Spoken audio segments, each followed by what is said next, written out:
Back to job creations. ఈ వీడియోలో TG ఎఫ్సెట్ 2026కి సంబంధించి కౌన్సిలింగ్కి అవసరమైన ఇంపార్టెంట్ డాక్యుమెంట్స్ ఏంటో తెలుసుకుందాము. మీ అందరికీ ఆల్రెడీ నేను ఇన్ఫార్మ్ చేశాను దట్ కౌన్సిలింగ్కి సంబంధించిన ఇంపార్టెంట్ డేట్స్, కంప్లీట్ షెడ్యూల్ అంతా కూడా రిలీజ్ అయ్యింది. You can checkout the video. నేను డిస్క్రిప్షన్లో లింక్ ప్రొవైడ్ చేస్తున్నాను. మీరు ఇనీషియల్గా 19th నుంచి స్టార్ట్ అవబోతున్న ఇనీషియల్ రిజిస్ట్రేషన్లో పాల్గొన్నాక, మీరు డాక్యుమెంట్స్ ఫిజికల్ వెరిఫికేషన్ కోసం బుక్ చేసుకున్నాక, మీతో పాటు మీరు తీసుకెళ్లాల్సిన ఇంపార్టెంట్ డాక్యుమెంట్స్ ఏంటో తెలుసుకుందాము. కౌన్సిలింగ్కి మొత్తం 13 డాక్యుమెంట్స్ అవసరము. వీటిలో మొదటి 7 డాక్యుమెంట్స్ అందరికీ కామన్. అవేంటో ఇప్పుడు తెలుసుకుందాము. మీకు స్కాలర్షిప్ వచ్చినా రాకపోయినా, మీరు ఏ కేటగిరీకి చెందిన వాళ్ళైనా సరే, ఈ 7 డాక్యుమెంట్స్ ప్రతి ఒక్క స్టూడెంట్ ఖచ్చితంగా ఫిజికల్ వెరిఫికేషన్కి వెళ్ళేటప్పుడు క్యారీ చేయాల్సిందే.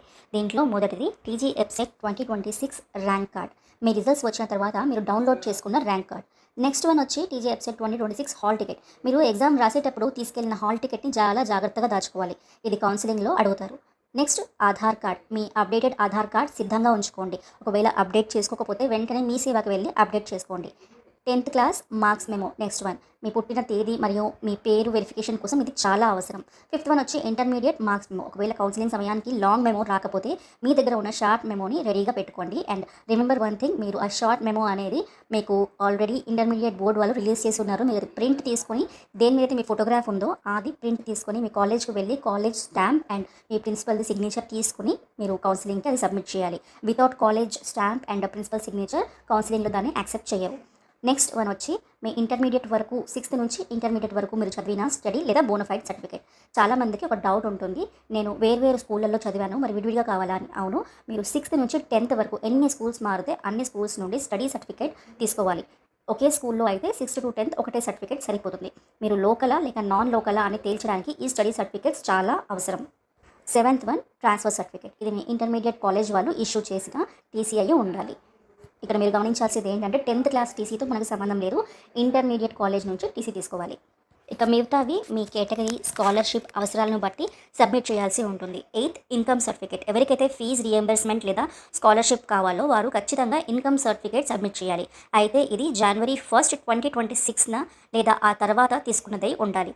9th EWS certificate. ఓపెన్ కేటగిరీకి చెంది ఆర్థికంగా వెనుకబడిన విద్యార్థులు, అంటే ఎకనామికలీ వీకర్ సెక్షన్కి సంబంధించిన వాళ్ళు 2026 సంవత్సరానికి వ్యాలిడిటీ ఉన్న ఈడబ్ల్యూఎస్ సర్టిఫికేట్ ఇవ్వాల్సి ఉంటుంది. దీనివల్ల 10% రిజర్వేషన్ బెనిఫిట్ అనేది మీకు వస్తుంది. 10th వచ్చేసి మీ క్యాస్ట్ సర్టిఫికేట్.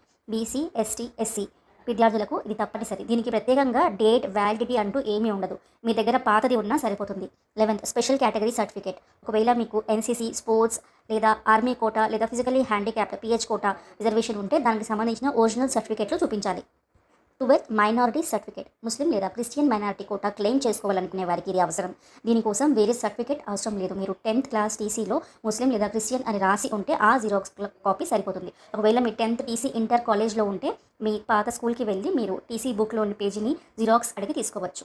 13th సర్టిఫికేట్ వచ్చి గ్యాప్ సర్టిఫికేట్. ఇంటర్మీడియట్ పూర్తయిన తర్వాత లాంగ్ టర్మ్ కోచింగ్ తీసుకున్నా లేదా ఏదైనా కారణాల వల్ల చదువు మధ్యలో బ్రేక్ పడినా మీరు ఖచ్చితంగా గ్యాప్ సర్టిఫికేట్ అనేది సబ్మిట్ చేయాల్సి ఉంటుంది. దీనికోసం మీ దగ్గరలోని మీ సేవా కేంద్రం లేదా ఎంఆర్ఓ ఆఫీస్ని సంప్రదించి అఫిడవిట్ సబ్మిట్ చేస్తే వారు మీకు గ్యాప్ సర్టిఫికేట్ ఇస్తారు. చూసారు కదా, ఈ 13 ఇంపార్టెంట్ డాక్యుమెంట్స్ మీరు కౌన్సిలింగ్ డేట్ కన్నా ముందు ఒక ఫైల్లో సెట్ చేసి పెట్టుకోండి. కౌన్సిలింగ్ సమయంలో ఎలాంటి టెన్షన్ పడకుండా ప్రశాంతంగా ఉండొచ్చు. వీటితో పాటు మీరు మీ పాస్పోర్ట్ సైజ్ ఫోటోగ్రాఫ్స్కి సంబంధించిన కాపీస్ కూడా పెట్టుకోవాలి. అలాగే ఈ ఒరిజినల్ డాక్యుమెంట్స్తో పాటు వీటికి సంబంధించిన జిరాక్స్ కాపీస్ కూడా మీరు క్యారీ చేయాల్సి ఉంటుంది. ఇన్ఫర్మేషన్ కనుక నచ్చినట్లయితే తప్పకుండా లైక్ చేసి మీ ఫ్రెండ్స్తో షేర్ చేయండి. ఛానల్ని సబ్స్క్రైబ్ చేసుకోండి.